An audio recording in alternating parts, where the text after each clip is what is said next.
cheio de humanidade. E cheio de humanidade está, por exemplo, o orgulho do... Antes de mais, porquê este nome? Porquê Sabão Azul e Branco? Bom, acho que já é consabido por toda a gente que, a determinada altura da minha vida, em termos das acusações que me foram imputadas, no âmbito do interrogatório, eu ia voltar para a prisão quando eu já tinha as provas da minha inocência, que acabaram por não servir para nada, mas que serviram para me colocar em liberdade. A única forma que eu tinha de interromper aquele interrogatório era batuteira, entre aspas, não? No melhor sentido que a palavra possa ter, se é que o tem.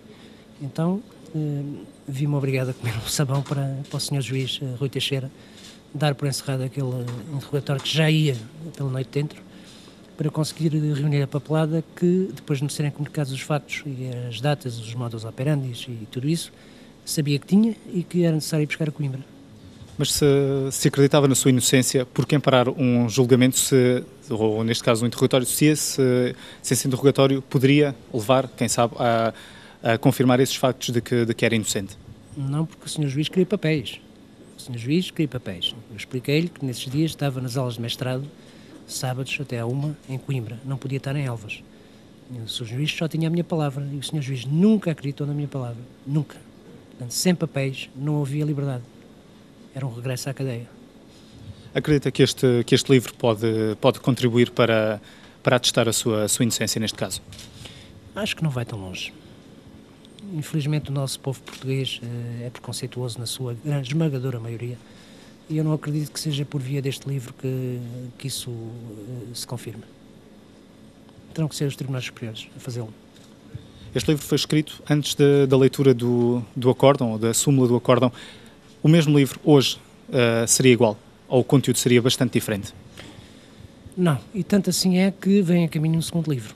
Portanto, chegou-me imensa informação depois do livro estar nas gráficas, não coube neste primeiro volume e neste momento eu estou a escrever o segundo que irá sair provavelmente em janeiro ou fevereiro do próximo ano. O que é que faz deste livro um livro mais verdadeiro, ou que traz uma verdade, passando a expressão, mais verdadeira do que a sentença do tribunal? Repara, o livro não tem nada a ver com a sentença. O livro tem a ver, se leu algumas páginas, se teve tempo para isso, tem a ver com episódios de bastidores absolutamente pecaminosos, na sua esmagadora maioria deles, e que contribuíram depois também para a sentença. Porque, se bem se recorda, a opinião pública foi absolutamente contaminada e conspurcada, com informações sensacionalistas absolutamente erróneas e até atrevidas, antecipando-se ao próprio tribunal. O livro não fala do julgamento, o livro fala de algumas peripécias que no âmbito do julgamento e nos bastidores passaram.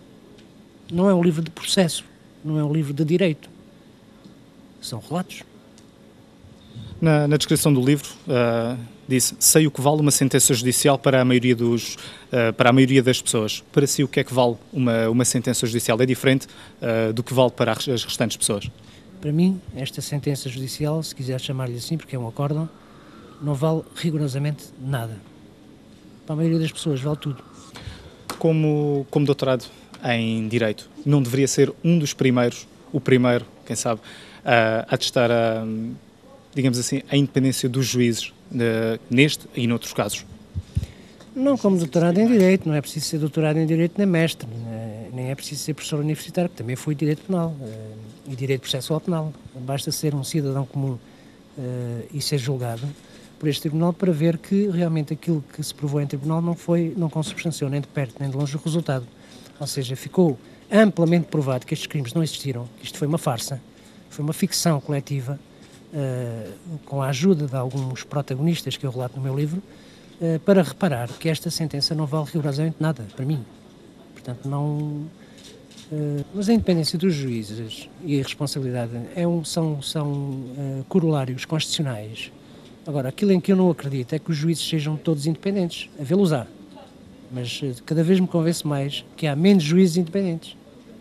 E neste caso em concreto, com o devido respeito, e eu sublinho, com o devido respeito pelo coletivo de juízes que me julgou-me mal, sem independência, por detrás do palco da opinião pública.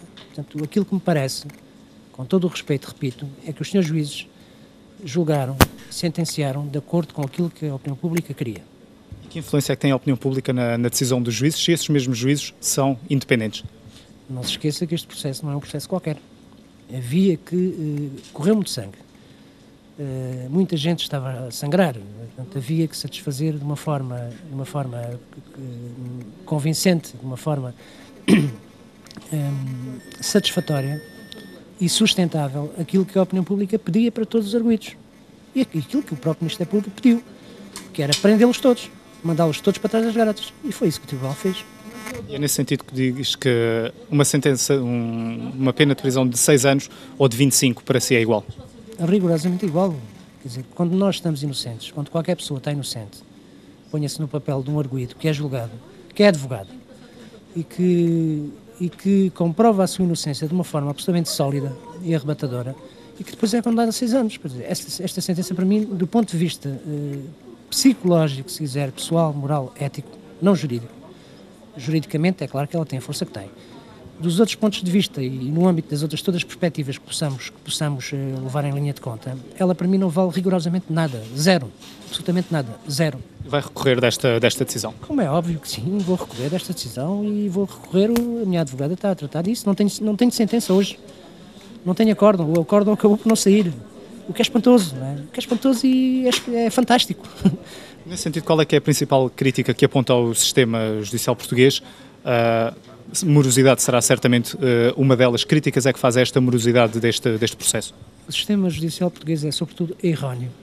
Muito erróneo. Neste processo, especificamente, foi bastante erróneo, criando expectativas nos vários sujeitos processuais que foram absolutamente goradas. E não sou eu que o digo, toda a gente o diz. Incluindo as próprias vítimas, que acredito que o tenham sido, não minhas, mas de outras pessoas. Não é sustentável. É absolutamente inadmissível que se venha adiante sistematicamente a entrega de um acórdão às pessoas. Temos direito ao nosso acórdão. Foi-nos lida uma súmula que não dizia nada. E eu apenas sei que fui condenado a 6 anos e 2 meses de prisão, mas os fundamentos que estão subjacentes a essa aplicação dessa pena, eu não sei quais são. Se me perguntar porque é que eu fui preso, não sei. Na sexta-feira, creio à tarde, dizer que à entrada para o tribunal eram-lhe apontados 2 crimes, à tarde outros tantos foram adicionados. Pretende fazer alguma coisa contra esta inclusão de novos crimes que não estava previsto, pelo menos à entrada para o tribunal? Já fiz uma participação ao Conselho Superior da Magistratura, que é o órgão que tutela os senhores juízes como órgão, a Ordem dos Advogados tutela os advogados. Nada me foi respondido até agora. E já a fiz há bastante tempo. Nada me foi comunicado até agora. Na realidade, eu recebi 2 sentenças diferentes. Uma de manhã e uma à tarde. Pede no seu livro que a Casa Pia diga quanto é que gastou para defender as vítimas, uma vez que essa defesa foi efetuada com dinheiros públicos. Não é também o dever da Casa Pia, como de qualquer outra instituição que acolha pessoas, sejam eles menores ou não, não é responsabilidade dessa instituição garantir a defesa de um acolhido, especialmente nestes casos que envolvem pedofilia? Não quando ela, para mim, devia estar sentada no banco dos arguidos. A principal responsável por isto tudo é a Casa Pia. A Casa Pia não tem nada que pedir a ninguém. A Casa Pia só tem que se sentar no banco dos réus, como eu me sentei. Portanto, a Casa responsável, a grande e principal responsável por isto que aconteceu, se aconteceu a estes jovens, vítimas de outras pessoas, foi graças à danosidade, ao menosprezo, à incompetência e à falta de zelo apanágios que eram quase obrigatórios cumprir, e não cumpriu. O que me está a dizer é que acusa a Casa Pia de ser responsável pelos casos de pedofilia que possam existir dentro da instituição? Exatamente, isso mesmo, rigorosamente isso. A Casa Pia, para mim, é a principal responsável pelo abuso destes rapazes, se é que houve. Em alguns casos tenho a certeza que sim, noutros não. O Carlos Cruz disse que foi incluído no processo para dar notoriedade a este caso, para chamar este caso, digamos, para as luzes da ribalta. O que é que levaria estes alunos da Casa Pia a invocar o seu nome, uma vez que o Marçal não é um nome, digamos, tão conhecido como Carlos Cruz? O que é que levaria um aluno a invocá-lo nestes casos de pedofilia? Não tenho a mínima dúvida que aquilo que o Carlos diz, o Carlos, para mim, hoje, amigo, ao longo de tantos anos, tem razão no que diz. Relativamente a mim, advogado Carlos Silvino, mais conhecido por Bibi, abandono de patrocínio, a minha vida a ser completamente invadida e infectada com pressões, renúncia ao patrocínio e represálias. Portanto, acredita que está envolvido neste processo por ter abandonado a defesa de Carlos Silvino? Tenho a mínima dúvida disso. Então não sabe que foi por causa disso. É claro que sim. Se eu não tivesse nunca conhecido aquele senhor, nem representado aquele senhor, e se tivesse continuado com o patrocínio, não estava aqui a falar consigo hoje. Enquanto ex-advogado de Carlos Silvino, acreditava na sua inocência, na inocência, digamos, de Carlos Silvino? O senhor Carlos Silvino tinha 3 crimes. 3. Repare, eu vou defender um homem que tem 3 crimes e que está a ser queimado na fogueira pública por 10 milhões de portugueses. Isto é aquilo que um advogado tem que fazer. Não é lutar pela sua inocência, porque ele próprio confessou desses 3 crimes na altura, e não quer violar o sigilo profissional. Terá confessado em tribunal 2 deles. No âmbito do patrocínio não lhe posso dizer, porque senão violaria o sigilo profissional. 3 crimes são 3 crimes. 800 crimes são 800 crimes. É muito diferente, substancialmente diferente. Portanto, quando eu vou parar ao processo, nós estamos com 3 crimes do Carlos Silvino e mais os meus, não é? Já. Para terminar, acusa frequentemente a comunicação social de ser responsável também por este processo. Que culpas imputa à comunicação social? Uma vez que a comunicação social é frequentemente alvo de críticas dos mais diversos setores. O seu órgão especificamente, rigorosamente nada. Há alguns órgãos de comunicação social, tudo. Foi a comunicação social que invadiu de uma forma conspurcada, de uma forma atrevida, como lhe disse há pouco, e que contribuiu para que a opinião pública, por sua vez, também formulasse uma opinião genérica relativamente a cada uma das pessoas sem as conhecer de parte nenhuma. Eu acho que, em boa dose, a opinião pública, e a opinião pública são as pessoas todas, como sabe, um mais afoito do que outro, a opinião pública e algumas pessoas, especialmente, que estão no meu livro, levaram a esta condenação. E cheio de humanidade está, por exemplo, o orgulho do Moção relativamente ao seu filho Rui,